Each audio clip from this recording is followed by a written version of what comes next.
Hello my dear students, हम बात कर रहे हैं क्लास 12 फिजिक्स के चैप्टर नंबर 14 की सेमीकंडक्टर्स की। और हमने वहां पर क्या क्या कॉन्सेप्ट देख लिए हैं अभी तक।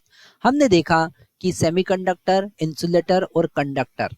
Why the semiconductor called semiconductor? Because they are having properties in between metal and insulators. Conductor और इंसुलेटर के बीच में होती है। हमने यहाँ पर एनर्जी बैंड डायग्राम की हेल्प से भी इन तीनों को डिफरेंशिएट किया। ठीक है, आज हम बात करेंगे डिफरेंट टाइप्स ऑफ सेमीकंडक्टर। हमारे पास में दो टाइप के सेमीकंडक्टर होते हैं। पहला कैटेगरी हमारे पास में आता है पहला कैटेगरी हमारे पास में आता है intrinsic type semiconductor. Intrinsic type semiconductor and extrinsic type semiconductor. तो इंट्रिंसिक टाइप सेमीकंडक्टर क्या होते हैं? जो प्योर फॉर्म में होते हैं। ठीक है, जैसा हम डिस्कस कर चुके हैं कि अगर हमको कंडक्टर सेमीकंडक्टर की कंडक्टिविटी इंक्रीज करना है तो हम उसमें कुछ इम्प्योरिटी ऐड करते हैं, कुछ ट्राइवेलेंट और पेंटावेलेंट की इम्प्योरिटी ऐड करते हैं ताकि हम उनकी कंडक्टिविटी को इंक्रीज कर सकें, हम स्पेसिफिक टाइप के चार्ज कैरियर्स को जनरेट कर सकें, हम पी टाइप सेमीकंडक्टर बना सके, हम एन टाइप सेमीकंडक्टर बना सके। पर जो प्योर फॉर्म में सेमीकंडक्टर होते हैं जिसमें किसी भी टाइप की इम्प्योरिटी हम ऐड नहीं करते हैं, ऐसे सेमीकंडक्टर को हम कहेंगे इंट्रिंसिक टाइप सेमीकंडक्टर। हमारे पास में दो टाइप के सेमीकंडक्टर होते हैं, intrinsic type semiconductor, extrinsic type semiconductor. Intrinsic type semiconductor जो होते हैं वो प्योर फॉर्म में होते हैं। और बेसिक डेफिनेशन हम यहाँ पर स्क्रीन पर देखते हैं। ये डायमंड लाइक स्ट्रक्चर होते हैं, इसमें हम किसी भी टाइप का इम्प्योरिटी ऐड नहीं करते हैं। डायमंड लाइक स्ट्रक्चर मतलब कि जैसे सिलिकॉन की बात करें तो सिलिकॉन तो कार्बन जैसा ही होगा, तो डायमंड का जो स्ट्रक्चर है वैसा ही सिलिकॉन का स्ट्रक्चर होता है। वहां पर sp3 हाइब्रिडाइजेशन होता है और टेट्राहेड्रल स्ट्रक्चर बनता है, डायमंड लाइक स्ट्रक्चर वहां पर बनता है। वो स्ट्रक्चर कैसा होगा वो भी एक बार हम डायग्राम की हेल्प से देख सकते हैं। यहाँ पर हमको दिख रहा है डायमंड टेट्राहेड्रल स्ट्रक्चर है, हर एटम के 4 बॉन्ड होंगे। ओके, और वो चारों बॉन्ड अपने दूसरे नेबर एटम के साथ में उनके 4 बॉन्ड से बॉन्ड बनाएंगे और इस टाइप से क्रिस्टल स्ट्रक्चर बनेगा, 3D स्ट्रक्चर बनेगा। हर एटम टेट्राहेड्रल स्ट्रक्चर पे होगा। ठीक है, यहाँ पर कुछ और इंपॉर्टेंट कॉन्सेप्ट देखते हैं। इन्होंने लिखा है कि as the temperature increases more thermal energy, okay, more thermal energy become available to these electrons and some of these electron may break away becoming electron contribution for the conduction। Okay, जैसे यहाँ पर जो band gap हम energy की बात कर चुके थे या फिर जो कोवेलेंट बॉन्ड है उनका एनर्जी जो होता है वो इतना कम होता है कि थोड़ा सा टेम्परेचर लिखा ना यहाँ पे, एज टेम्परेचर इंक्रीजेस, ठीक है, मोर थर्मल एनर्जी, उसको थर्मल एनर्जी अवेलेबल होगी बॉन्ड को, इलेक्ट्रॉन को, तो वो क्या करेगा, टूट जाएगा और वो कंडक्शन के लिए रिस्पॉन्सिबल हो जाएगा। ठीक है, तो यहाँ पर जो कंडक्शन के लिए जो चार्ज कैरियर्स बनेंगे वो कौन से बनेंगे, होल्स बनेंगे, इलेक्ट्रॉन्स बनेंगे और वो टेम्परेचर इंक्रीमेंट के साथ साथ बढ़ेंगे। नेक्स्ट एक और हम पॉइंट देखते हैं, the vacancy of this effective positive electronic charge is called hole ना। ये पॉइंट हम पहले ही डिस्कस कर चुके हैं। यहाँ पर इंट्रिंसिक टाइप सेमीकंडक्टर की अगर हम बात करें तो हम लिख सकते हैं number of holes is equal to number of electrons. ठीक है, जैसे ही टेम्परेचर बढ़ेगा तो वैलेंस इलेक्ट्रॉन जो होगा वो कंडक्शन बैंड में जाएगा, वैलेंस से कंडक्शन बैंड में जाएगा, तो एक इलेक्ट्रॉन अगर कंडक्शन बैंड में गया मतलब कोवेलेंट बॉन्ड ब्रेक हुआ, मतलब कि एक होल भी वहां जनरेट होगा। तो यहाँ पर n इक्वल टू p लिख सकते हैं। अब यहाँ पर n और p को ध्यान से समझना पड़ेगा।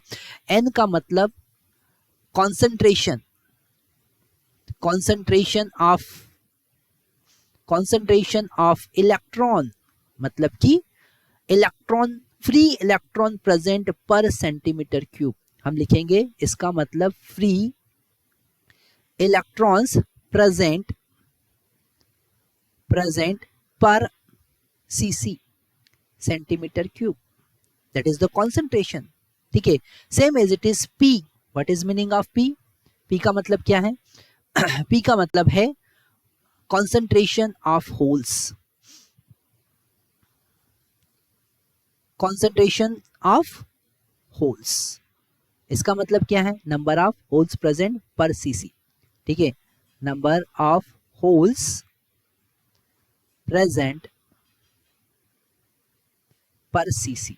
सीसी का मतलब क्या, सेंटीमीटर क्यूब, तो इसको कहेंगे concentration. N equal to P होंगे, मतलब कि जितने नंबर ऑफ फ्री इलेक्ट्रॉन्स होंगे उतने ही नंबर ऑफ होल्स अवेलेबल होंगे। अगर कोई आपसे कहे कि what is meaning of intrinsic semiconductor, तो आपको सिंपल सा कहना है कि number of holes is equal to number of electrons. तो इंट्रिंसिक टाइप का सेमीकंडक्टर होगा, उसमें कोई किसी भी टाइप का इम्प्योरिटी हम ऐड नहीं करेंगे, वही कॉन्सेप्ट आगे हम और देखने वाले हैं। ठीक है, तो यहाँ पर ये आप लिख लीजिए, इसके नीचे हमारे पास में एक पॉइंट और आया, hole behave like an apparent free particle with effective positive charge. ये तो हम डिस्कस कर ही चुके हैं, होल्स जो है पॉजिटिव चार्ज कैरियर्स होते हैं। ठीक है, तो ये सारे पॉइंट्स आपको नोट कर लेना है।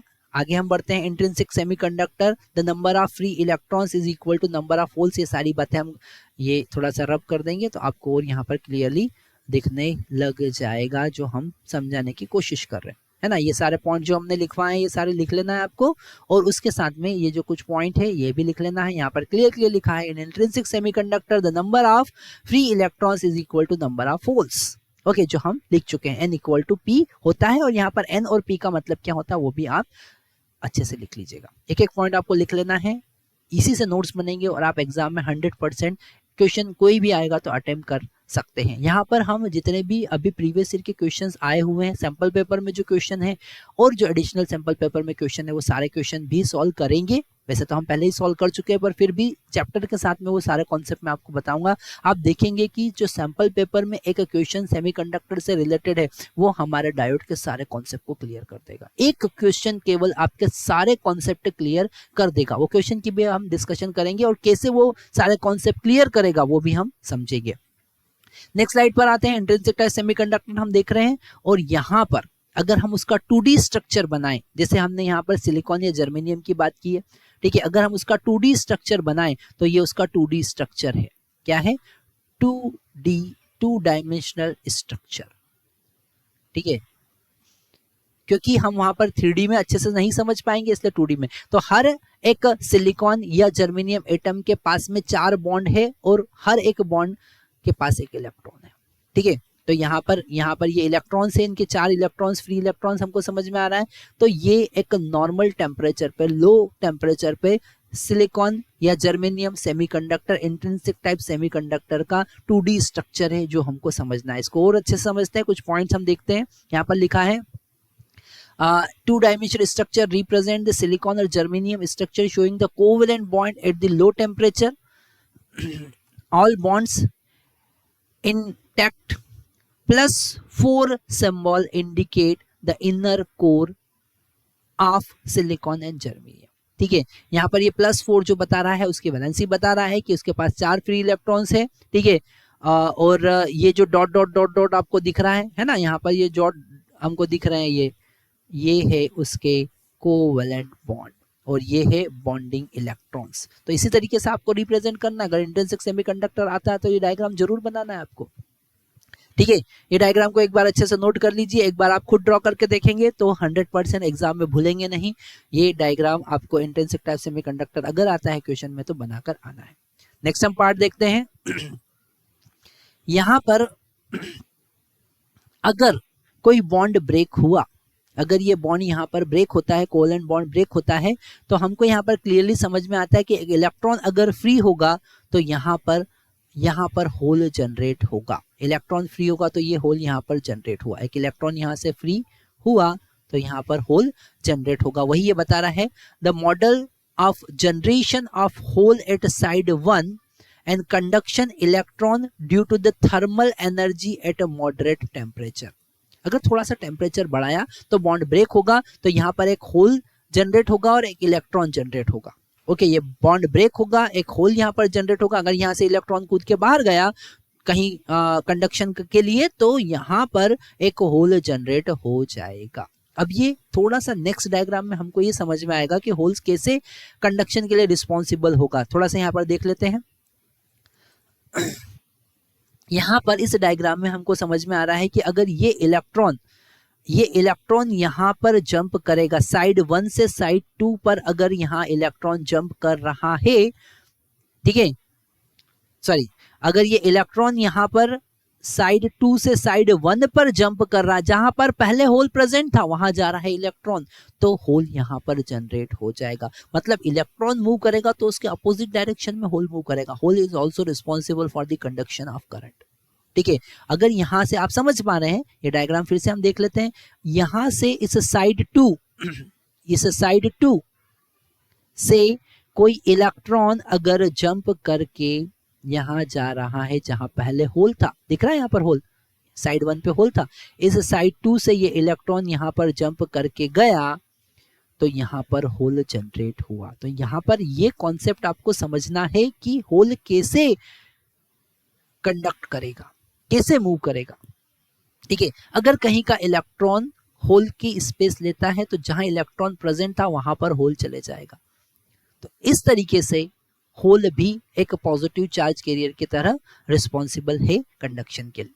ठीक है, तो यहां पर हम लिखें simplified representation of possible of thermal motion of electron, the electron from the lower left hand covalent side 2 goes to the earlier hole side 1, जो हम डिस्कस कर चुके हैं, leaving the hole at its side indicating the apparent moment of hole from side 1 to side 2, जो हम देखे हैं वही यहाँ पर समझे। अगर आप एनसीईआरटी का लैंग्वेज देखेंगे तो थोड़ा सा कॉम्प्लिकेटेड है, वहां पर समझने के लिए आपको हेल्प की जरूरत है जो हम प्रोवाइड कर रहे हैं। ठीक है, यहाँ पर अगर आप लेक्चर को ध्यान से समझते हैं तो एक एक कॉन्सेप्ट 100% आपके क्लियर होंगे, और 100% अगर एक बार ये सारे कॉन्सेप्ट आप ध्यान से पढ़कर बुक में लिख लेते हैं तो एग्जाम में तो आपको याद ही नहीं करना पड़ेगा, कुछ सारे कॉन्सेप्ट दिमाग में घुस जाएंगे। नेक्स्ट हम देखते हैं, an intrinsic semiconductor behave like insulator at T = 0 kelvin. हम पहले डिस्कस कर चुके हैं कि लो टेम्परेचर पर जो सेमीकंडक्टर होते हैं, जिसमें हम इंट्रिंसिक टाइप सेमीकंडक्टर की बात कर रहे हैं, वो एक इंसुलेटर की तरह बिहेव करेंगे क्योंकि एक भी कोवेलेंट बॉन्ड ब्रेक नहीं हुआ है। टेम्परेचर इंक्रीज करने पर, जैसे ही टेम्परेचर इंक्रीज करेंगे तो यहाँ पर जो वैलेंस इलेक्ट्रॉन है, जो कि वैलेंस बैंड में प्रेजेंट है, वो जंप करेंगे कहाँ, कंडक्शन बैंड में, ऑन इंक्रीमेंट ऑफ टेम्परेचर। अगर आप टेम्परेचर इंक्रीज करेंगे तो वो कंडक्शन बैंड में जंप करेंगे। कहाँ जंप करेंगे, कंडक्शन बैंड में जंप करेंगे। तो हम यहाँ पर लिख रहे हैं it is thermal energy at higher temperature T greater than 0 which excites some electron from the valence band to the conduction band।